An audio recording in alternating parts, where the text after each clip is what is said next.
Good morning, everyone. I think we are ready to start. It's great to see you all here. Today we're going to discuss quality assessment opportunities for LSPs. Initially, the topic was worded quality assessment with AI, but we decided to pivot towards quality assessment of AI. Why this shift?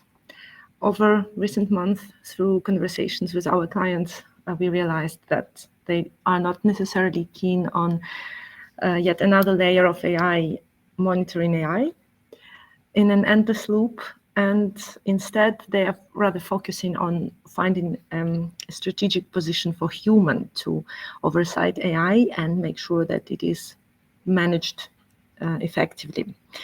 So an important point for today is that quality assessments for LSPs, opportunities for LSPs, and in general opportunities for LSPs do not necessarily need to involve AI. And I believe that human expertise still plays and will play a critical role. With that said, let me introduce myself. I am Natalia Horbachevska. I am CEO of Task Force, a language services provider, originally from Ukraine, but now working in a few countries, Ukraine, Poland, and the USA.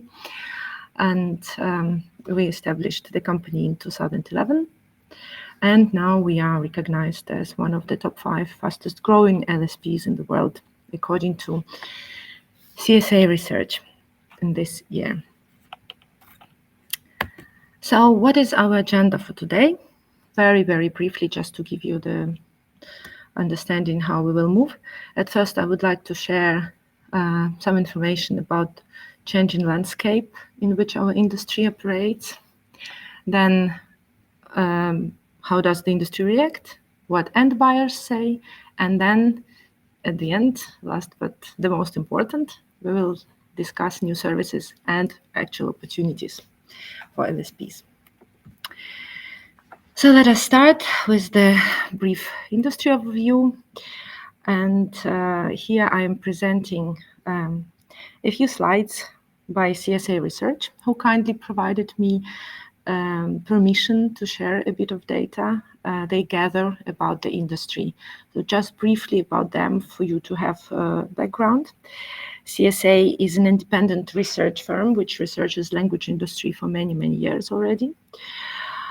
And when preparing this presentation, I used their reports such as market sizing report of third quarter of this year, evolution of traditional language services report, snapshot on LSP selling practices, and also confidence survey, which looked into freelancers' reactions towards what's happening now.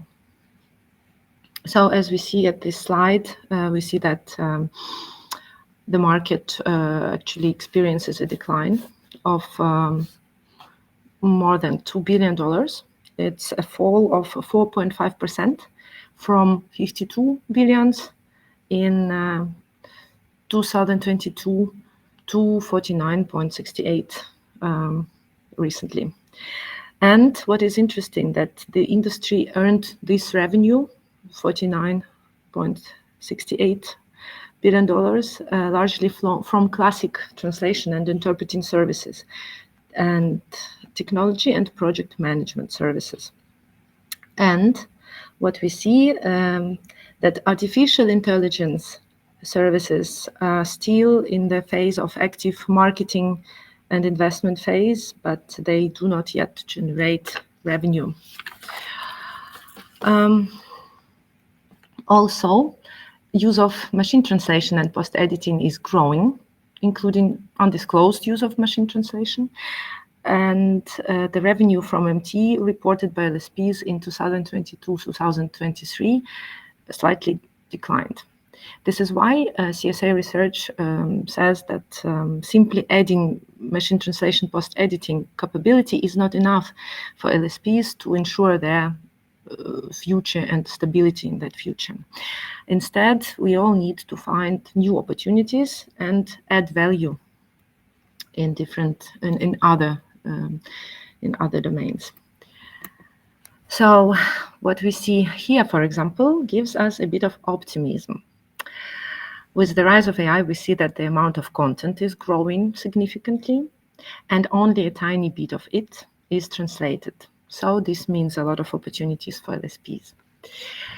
But at the same time, again, it's not very obvious what kind of opportunities it brings. So LSPs continue to sell more or less traditional services, and this is still their main bulk product. And from the side of task force, I can confirm that this is the situation for us as well. Let's go further. Here we see that according to the CSA report in June this year, LSPs are now having difficult times in selling translation services. For example, only 37% of companies now think it's easy to sell. And also have a look at the content and data services. It is visible here that it dropped a lot, and it could be because of many companies trying to do it now, and they still find it difficult. Before, like a few years ago, it was quite a new service, a rare service. That's why it was easy to sell for those who were long in the domain. Another interesting slide. So as we see here, it's kind of a geographical distribution of how translation is sold and how Europe and other parts of the world is affected. So we see that drop in translation services heavily affected Europe, and at the same time, we will see it further on the slides. Eastern Europe, for example, and North America are not affected so heavily. And in some parts of the world, there is still an increase in selling translation services. So not everything is lost for this industry. The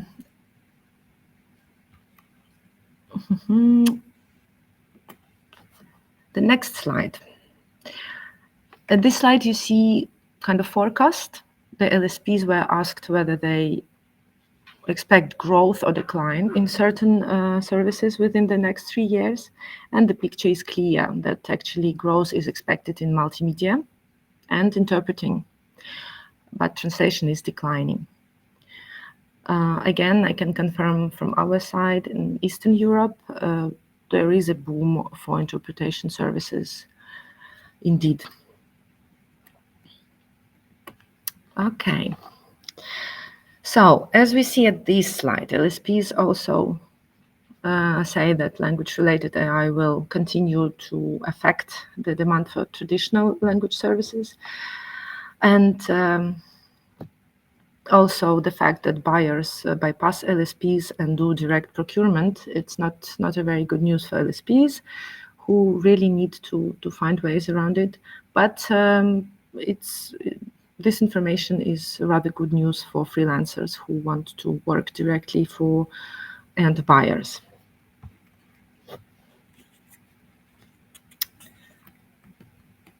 So, how does our industry react to the changing landscape?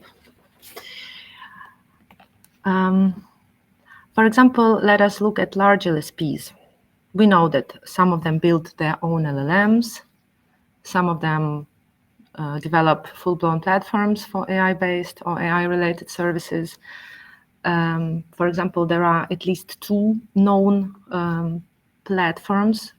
One of them is, I will not name it, but one of them includes mandatory human review, and the system is learning constantly on feedback. And also this is integrated into the ecosystem of the provider. Another known platform offers clients AI check of AI generated content with optional human reviews. So clients can basically choose what to do with, I'm sorry, what to do with the content. And we see that large LSPs, even them, they continue to sell traditional services because it is still main source of revenue for many companies in our sector. Smaller LSPs, what is the situation with them? Again, they continue to sell traditional services. They look into expanding service offering, not to be so dependent on translation. As we already seen, multimedia services and interpreting services are increasing. Some of them provide MT post-editing service, but again, warning here, because as already discussed, revenue received from MT post-editing service declined slightly in the last year. So it could be not enough for the stable future just to concentrate on MT post-editing. Some of smaller LSPs also try to reduce prices, and they are not, many of them are not investing in development of their own tools, but rather looking at using the existing tools, and many of them try to improve sales practices. At the same time, it is good to remind ourselves that despite of all hype around AI, humans still are important. And I see here a good comparison, let's say, to car market, because, despite this hype about electric cars, the majority of cars in the street are still normal petrol cars. And this gives us a bit of optimism. How freelancers react? Let's look into this. So according to the CSA confidence report, freelancers feel less optimistic in the future, and many of them even want to leave profession, which is of course not good news for the industry as such. We might end up in huge demand for professionals, and if they are not available, businesses will be just pushed towards use of AI more and more. So, but what is interesting, look at this slide. We see here that some of parts of the world are heavily affected, like Western Europe, Southern Europe, and Northern Europe are main affected regions, and other, like Eastern Europe, is not at all. Latin America also not affected much, as well as North America, and we witness a rise of optimism in Africa and Asia Pacific.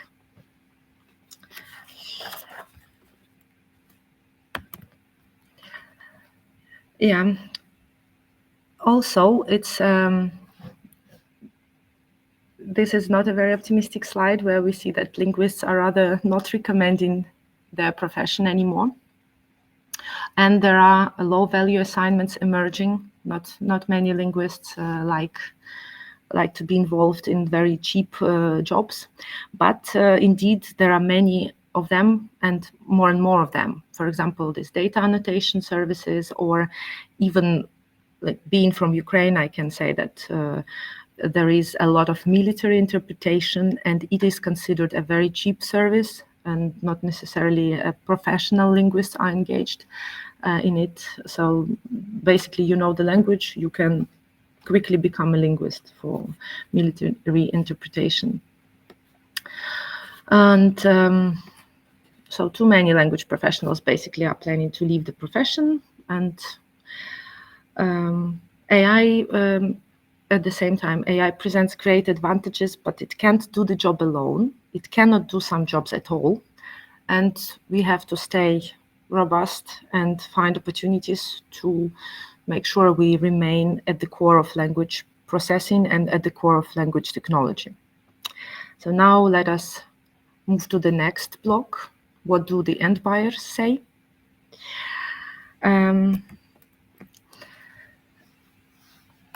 Here I want you to have a closer look at this phone, which was generated by AI. I wanted a violet picture and asked ChatGPT to create something for me, but it's still, it's not very professional, and we need someone to control AI who can count from 1 to 9, because obviously ChatGPT cannot. So what we see now with clients, as I already mentioned, clients do not necessarily hurry to change what is working well for them into something which is not very well known, not very predictable, involves heavy investment, involves justification of budget in front of their boards, in front of their bosses. But those clients who still try to do something themselves, like I spoke to a few NGOs in Zurich the other day, and they said, we are trying to do this and that ourselves, but this is difficult, they say. And it was so genuine that, well, they are saving some money, but at the same time, they spend a lot of time on the tasks which are not their competence. They don't know how to do it, and this is frustrating, and the result is not very good. So this is the situation. As I said, clients don't want rapid changes, and those who start doing them not necessarily are happy about it. AI hype creates an opportunity for LSPs to have a conversation with existing customers, to sell more, or to sell new services, and we will talk about it a bit further down the presentation.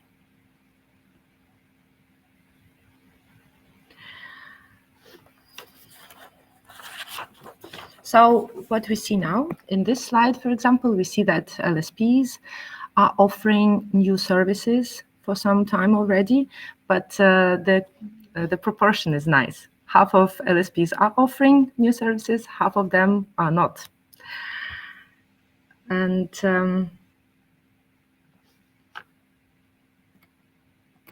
new services, which, for example, are listed in the recent sizing report of CSA for this year, for the third quarter, it names a few services around content. Have a look at this. So this is one direction where LSPs could move. For example, to create content, to do content audits, to do cultural adaptation, basically very, very humanitarian direction. You don't need tech expertise much to be able to provide these services. And you see here, new services can make traditional services shine. I want to emphasize that this is indeed the situation, and I'll give an example later why I think so. So I think everyone has already read this slide. We can move on. From here, we need to understand that gradually LSPs are turning into global content services providers, or at least they can do it if they want. Another slide, which is quite technical. This is an important one. This is the slide which CSA Research has been updating for a few years already, and they add more and more services which are now seen in large players and in specialized companies. But this is another opportunity for LSPs to take, and there are many services here which are involving technical expertise, which you could consider for yourself. And one of them, as we see here, is quality estimation, quality assessment. And the main outcome from this slide is that basically future of language services providers is lying beyond traditional translation services. So we need to move on and take some other services on board for our clients. So as task force, At some point, we decided to offer our clients a new service, which we call human check of AI, generated content or machine translation, raw machine translation. As I said before, clients say there is a service gap between raw MT and edited MT, and they are not happy to close this gap themselves. Sometimes they ask colleagues to check the texts, to check the translations. Again, this is time consuming. This is not direct responsibilities of those colleagues, and no one is happy about it.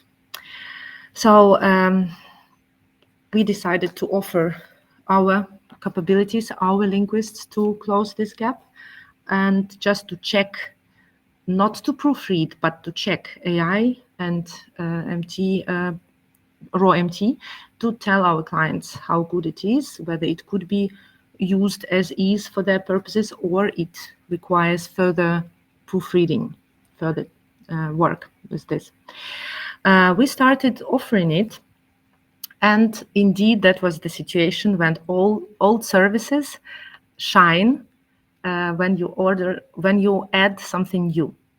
One of our clients had their website localized in 10 languages with MT, but the MT was not trained, and it was basically the quality of this MT was unknown to the client.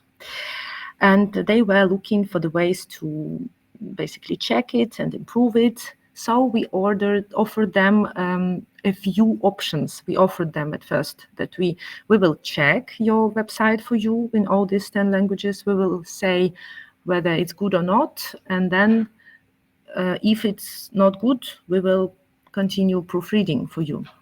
And that was another part of the service offered. And the client, after all, decided to go with proofreading directly without checking, because they didn't believe much in the quality of their raw MT, and they didn't want to pay twice, at first for the check and then for the proofreading.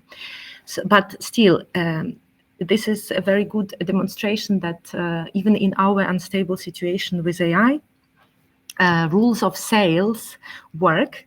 And the most important for us was to offer a client a few options so that they choose between us and us, between our offerings, and not between us and competitors' offers. So it worked good. They chose basically good service. It helped us make sales. And what is more important, the offer of this human check of machine translation, raw machine translation, wasn't conflicting with our main traditional service offering, but rather broadened our capability. So why we think this service of human check, again, check is not proofreading, it's just a check with a report at the end, where you give advice to the client how to proceed with this content. And why it is good, you see on the slide. I will not read it. I think that the main interesting point here is that the service is obviously cheaper than the proofreading itself. So it could be a foot in the door to your potential clients for whom your services were expensive previously. Also, it opens you access to basically monolingual client content. It's a completely new opportunity, because often clients do not come to language services providers with their monolingual content. And now we, again, as this market has a possibility to move towards global content management, not only translation management, we have to think about offering this monolingual content services about monolingual content. What is one concern here? That clients sometimes may say, well, this is machine translation which you generated for us. Of course, you want to check it. You will find that it is bad. You will want to sell us proofreading afterwards. So clients may suspect we are biased in these situations of machine translation. That's why we are now piloting a new service with third-party certification, which will confirm for the client that the content was indeed checked and that the result of check is really objective, so that they can trust it. We really see a lot of potential in this service, and we are happy to team up with other LSPs. If anyone interested, please contact me. I'm in LinkedIn, and also here are my contacts, so we can discuss it further. And I think we are done with the presentation. We can go to questions, if there are any questions. Okay, 1 second. I'll probably look at the chat. I will stop sharing the screen. Yeah. Good. No.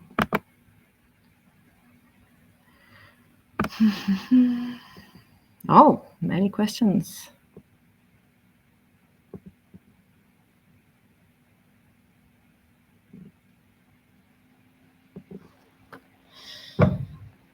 Okay, give me a few minutes. I will read through the questions or comments. There are many of them.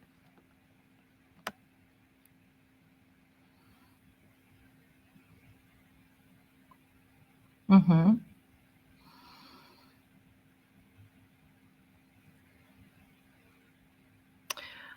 So Chris writes that traditional services are judged by his clients as simply not good enough, and AI-driven solutions are not good enough. So clients are turning to highly specialized individual translators.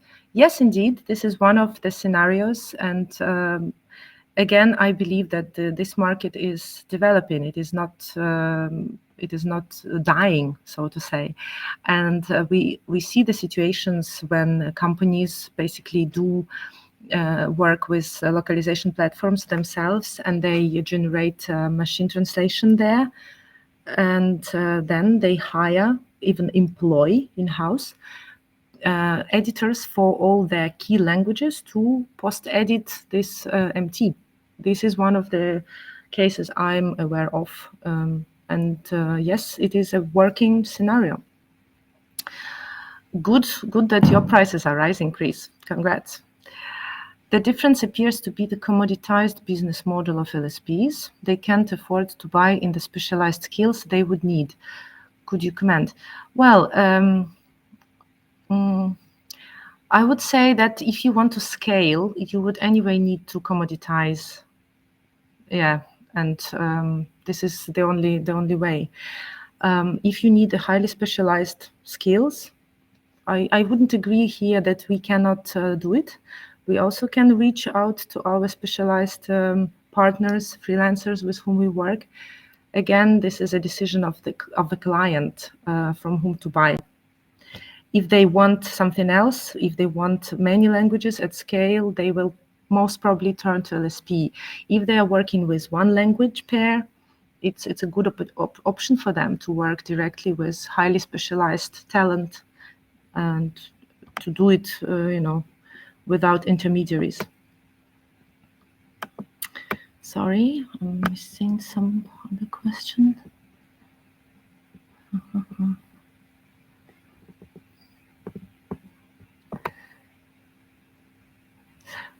I'm not sure all the comments are questions. I will not comment on all of them.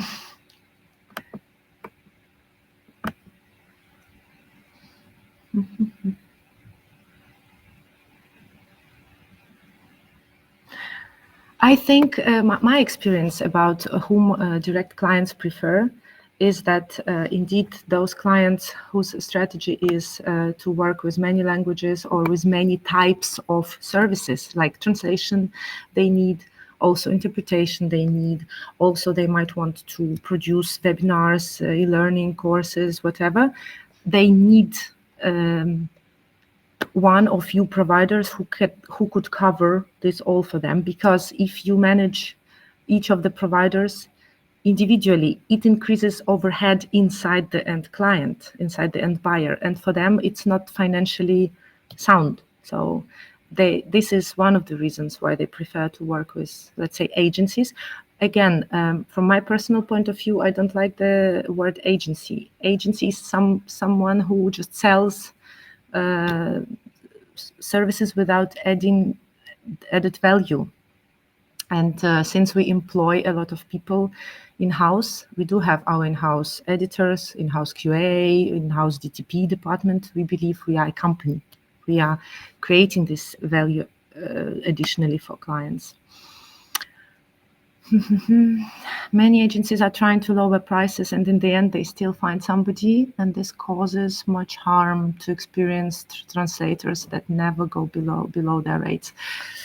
Yes, I can agree. It's indeed one of the problems, but LSPs are bound with the agreements they have with their clients, and where we can afford attracting best talent, which costs more, we of course do it, but you know that this is not 100% cases. Mm-hmm.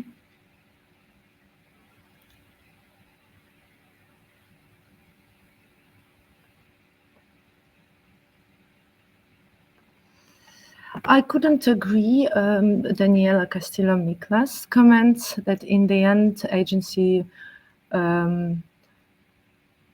price is higher for the client, but then the agency outsources something for cheap, and that's why end buyer receives bad service, like students and experienced translators and so on. It is not necessarily the case if the company, the LSP, again, not agency, if LSP has its internal processes properly built, they would necessarily have in onboarding and learning programs for the linguists, and it would basically rise the level of people who work for the company. At the same time, again, we cannot jump over our head, and if clients pay less, they basically receive what they can afford. And indeed, today, and it was always the case, that prices were important, and clients always wanted lower, cheaper, and our partners always want higher prices, want higher rates. And we are always trying to find balance, but this is a tricky thing and needs negotiations all the time. One question might be, if agency rates are collapsing, is there any other viable option that going the direct client route, than going the direct client route?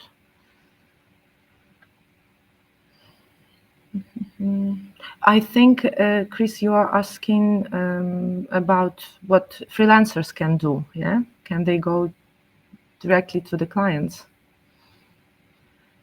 I'm not sure I can answer here. I'm not a freelancer myself. Of course, freelancers have their own strategies, and as I mentioned, they are working for direct clients. There are such structures where end buyers work directly with freelancers, and it is not very rare. So there are clients, even in our experience, there are clients who have big overhead in-house. They have many people, and they prefer to manage freelancers. Like they have, let's say, in-house translation agency in the company, and then this agency manages the pool of translators.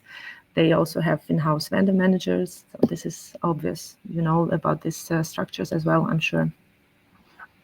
The type of demanding direct client I refer to operates under the radar, so not visible to the LSPs.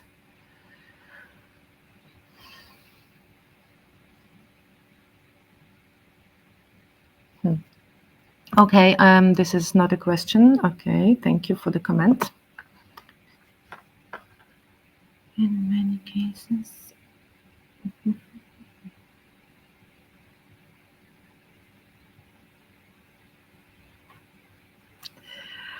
Yes, indeed, it is the case. in many cases, even major corporations have one layer of suppliers, commoditized LSPs, who are doing commodity work, and a second tier for mission critical work, one or more levels up, C-suite, for example. Yes, I can confirm that, but it doesn't necessarily mean that the second tier is always a freelance specialist. Sometimes it could be just another LSP.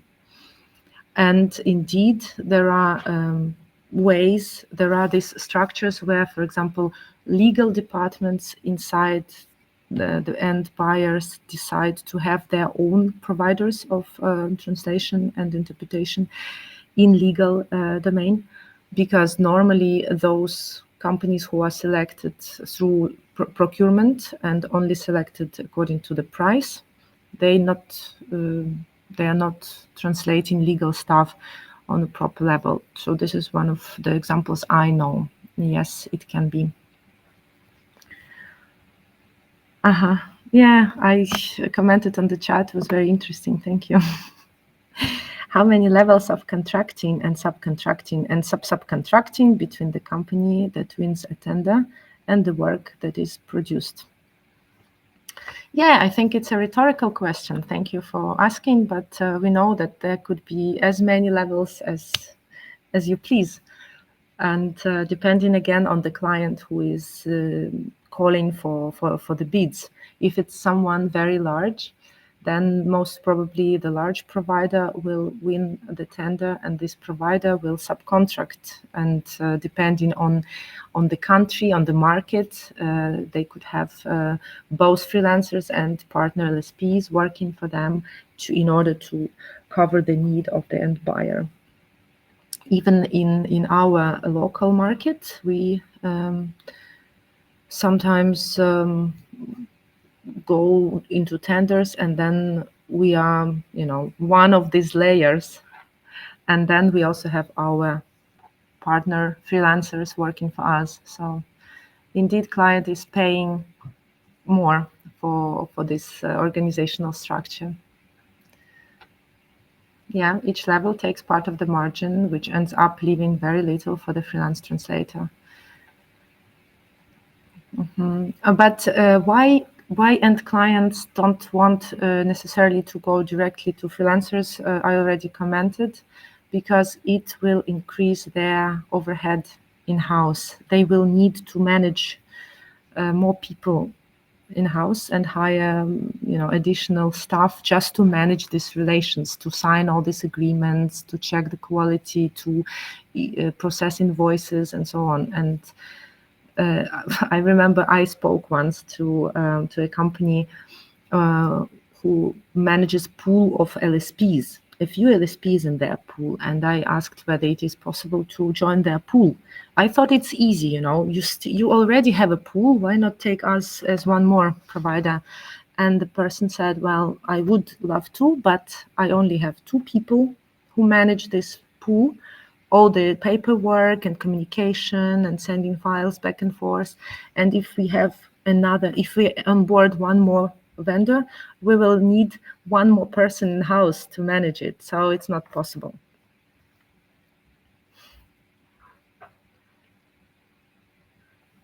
Yes, someone comments that not necessarily. It increases in-house overheads. I sell my services to senior executives who are used to buying in legal services and so on.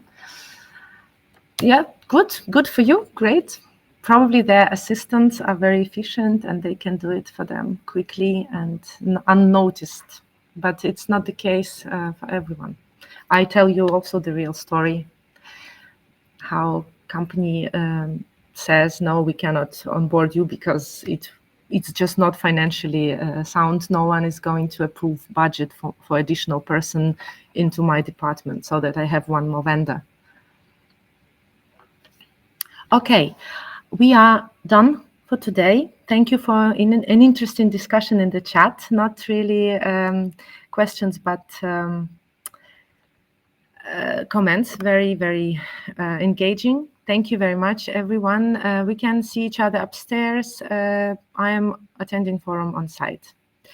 So good luck. Have a good day. And Bye-bye.